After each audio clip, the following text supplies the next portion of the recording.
In my fall sewing preview video, I mentioned that I want to make another ruby vest.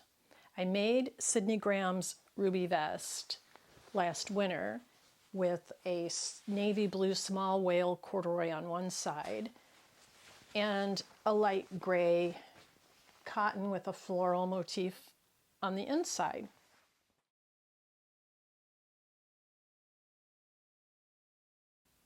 But now it's pumpkin spice latte season, and I want to make another vest in nice warm fall colors. Sydney Graham offers a number of options for the ruby vest. You can make waist length, hip length, V-neck front, or a higher front that goes pretty much up to the collarbone. I have decided to make the higher opening in the front, and I'm going to use snaps instead of ties on this one. I'm using for my main fabric a suede-like faux suede type fabric, and there's no stretch to this fabric, but it's pretty lightweight, pretty drapey. On the inside fabric, I'm going to use this 100% cotton batik. If you've been watching any of my shorts lately, you've seen this fabric a lot. I used it in my fall patchwork skirt, and I also used it to make the seamwork Adria top. So this has been a very versatile fabric for me this fall. Our first step is to stay stitch all of our pieces. Starting at the shoulder, stitch 1/4 of an inch away from the neckline to your front opening, and do that as well on the armhole. Start at the shoulder and stitch down to the side seam. Do this on your front and back pieces for both your main fabric and your inside lining fabric. With the back neckline, you will want to start at the shoulder seam and stitch to the center, and then start at the opposite shoulders and stitch again to the center. After you've finished your stay stitching, with right sides together, place the front pieces onto the back piece at the sides. Then stitch the sides together at a 1/2 inch seam allowance.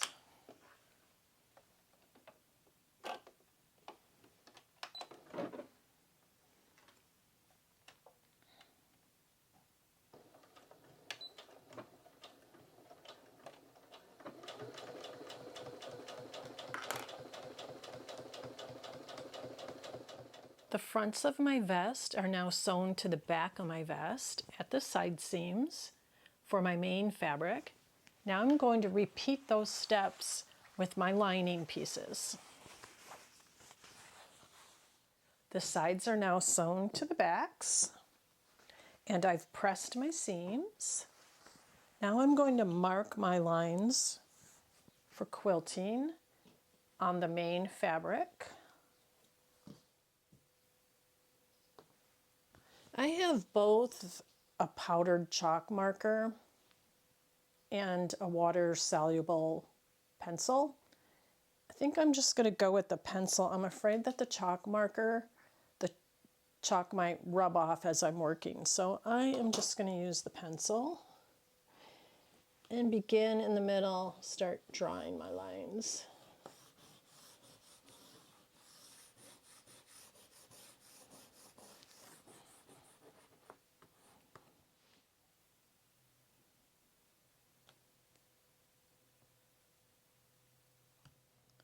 After your lines are marked on your vest, place the vest top side up onto your batting. I'm placing pins along the outside edges of the vest to hold it in place.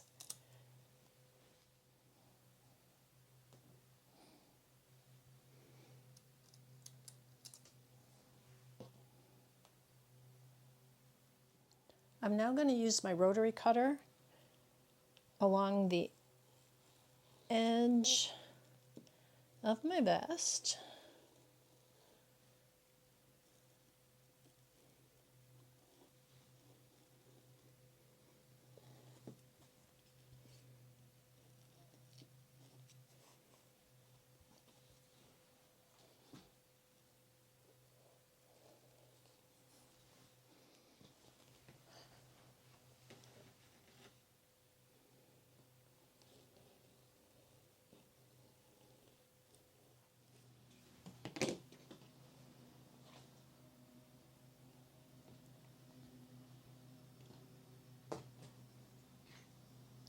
I now have the front of the vest pinned to the batting, and I will flip this over and then pin the inside fabric right side up on the other side of the batting.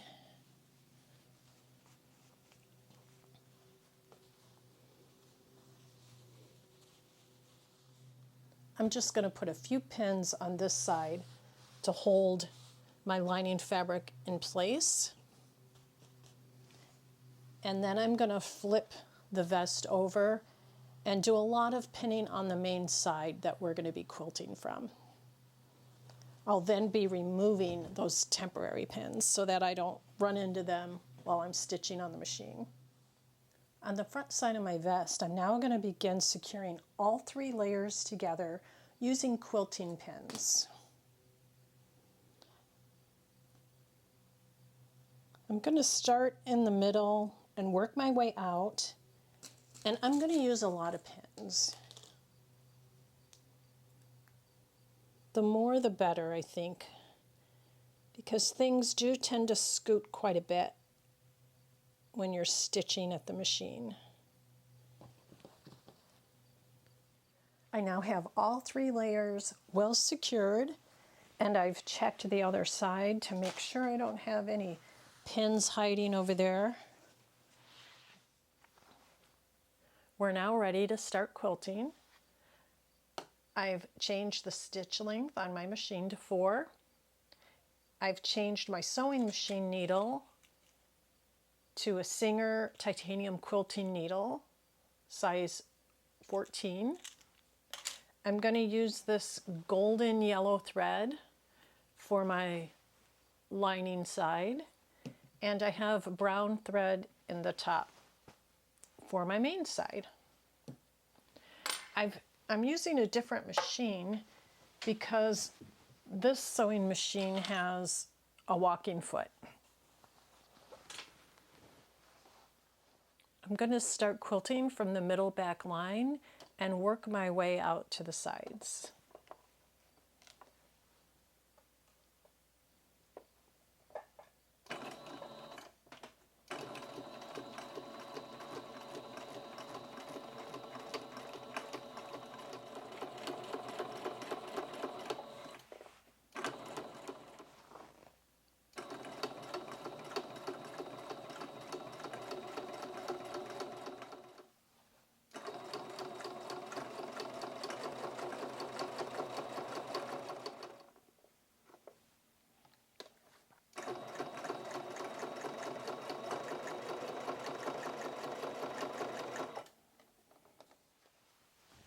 And I've finished quilting. Here's the front, back,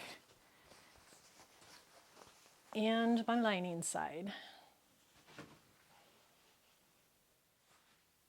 After quilting, you might find that there was a little bit of shifting with your layers.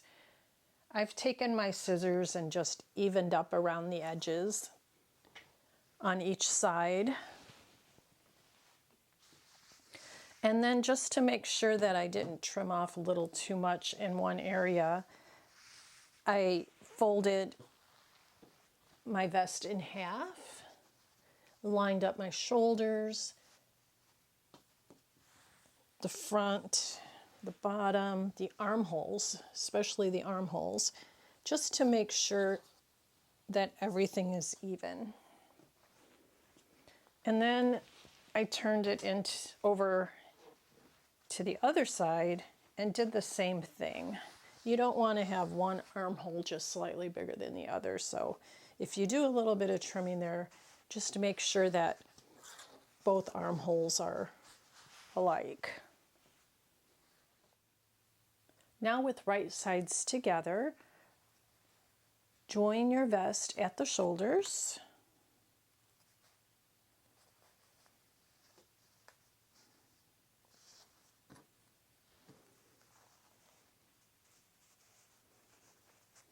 And stitch the shoulders together with a 3/8 inch seam allowance. Press the long edge of your shoulder bias binding up 1/2 inch, and then place the bias binding onto the shoulder, right side of the bias onto the right side of the front vest, and stitch at a 1/2 inch seam allowance. You may need to use a hump jumper to get started.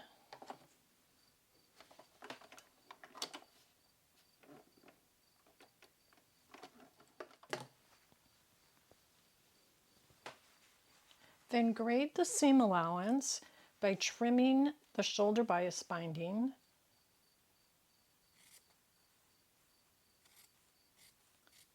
I'm just going to trim fairly close to the seam line and then trim the front of the vest. And I'm just going to probably trim that in half. You don't want to trim the back of the vest because we're going to need the bias binding to secure to that section. Once I've pressed the seam, I will fold the bias binding over towards the back and then stitch along the edge. I'll probably stitch from the right side of the vest because I have brown thread on top of my machine. And since this is the main side of the vest, I want this line of stitching to be as straight as possible. If it's a little bit crooked on the inside, it's not really going to bother me too much. But you can also slip stitch that bias binding down if you'd like a cleaner finish, or if you don't want to worry about your stitching line being perfectly lined up. Here's a closer look at the top stitching on my shoulders. I did end up both top stitching and slip stitching the shoulders. I wanted the bias binding to lay down a little bit flatter, so I slip stitched that, even though the bias binding along the neckline and the shoulder line would have held that a little flatter. It bothered me a little bit. I could still see a little bit of my seam underneath. I ended up making my own bias binding for the rest of the vest. I cut strips of the inside fabric of my vest at 1 3/4 inch. And then I just sewed them, all the strips together end to end. I just sewed them straight across. I've tried the diagonal stitch before and that never works out for me, and I don't really think it makes that big of a difference. Then I pressed my entire long strip of fabric in half to create a center press line, and then folded up each long edge towards that center press line and pressed that so that my bias binding now looks like this. I'm going to start with the back of the sleeve because I like to have that seam line on the back where you're not really going to notice it. And I'm going to clip my bias tape all the way around this sleeve.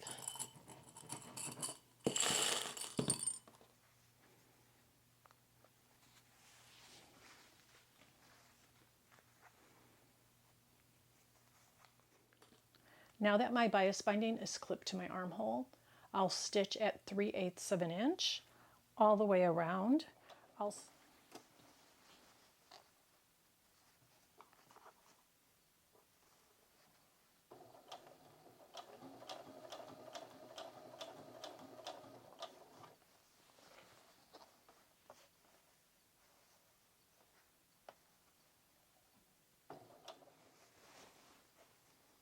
I will now fold the bias binding over to the other side, making sure that I tuck this inside lining neatly underneath.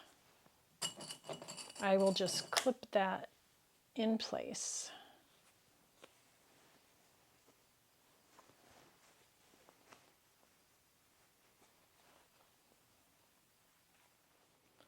I'm now ready to top stitch the other side of the bias binding. I'm going to stitch about 1/8 of an inch from the inside edge. I am going to move very slow and be very meticulous about this step.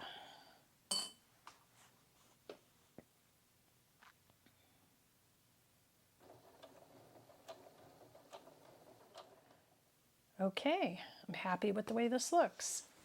I didn't accidentally sew off the edge on the other side. Sometimes that happens. That's a little frustrating.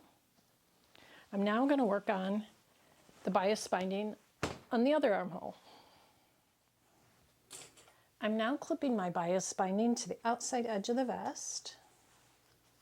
If you're putting ties on your vest, you'll want to make sure that you place the ties underneath the bias binding on the front side.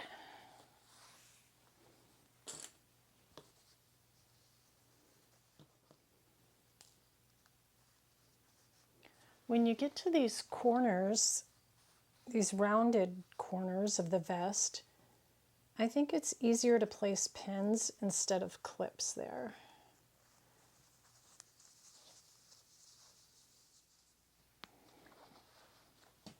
Just as with the armholes, I'll stitch the bias binding at a 3/8 inch seam allowance all the way around.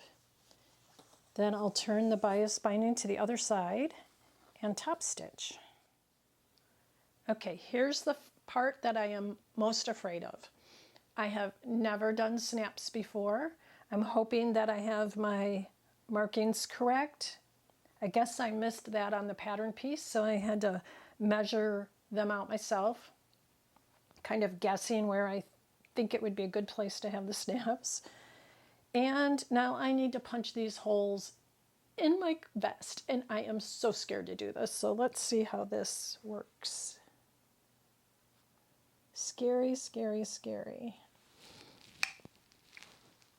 Okay, there's one hole. There's no turning back now. 2, 3, 4,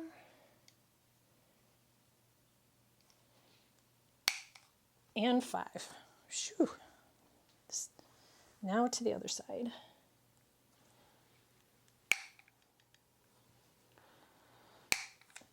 Okay, I have holes. If nothing else, I can tie some kind of leather thread through there or leather band through there if I really mess up, right? So now I need to figure out how to actually attach the snaps. I need to change a part out on that tool, so I'll be right back. Okay, I think I have my caps, sockets, and studs figured out. So now I can finish putting the snaps on here. The cap goes in the bottom, and this socket, I think it's a socket, goes in the top.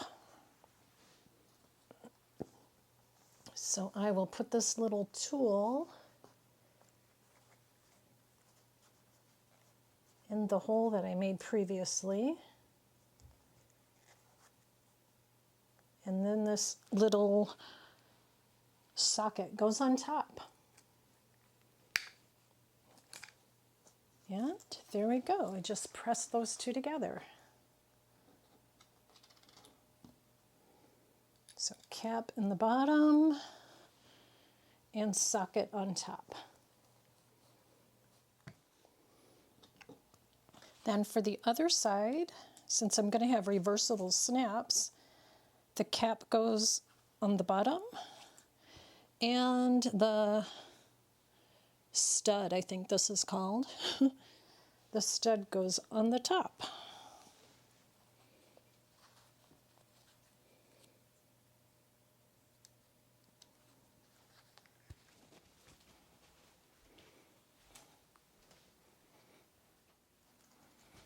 And here we are. My ruby vest is finished. Let me try it on, make sure that these snaps line up. I was so intimidated. by that whole process, but now I know how to put snaps on. So proud of myself. So don't be afraid to do that if you've never done snaps. My little tool comes with instructions, so I was able to figure it out.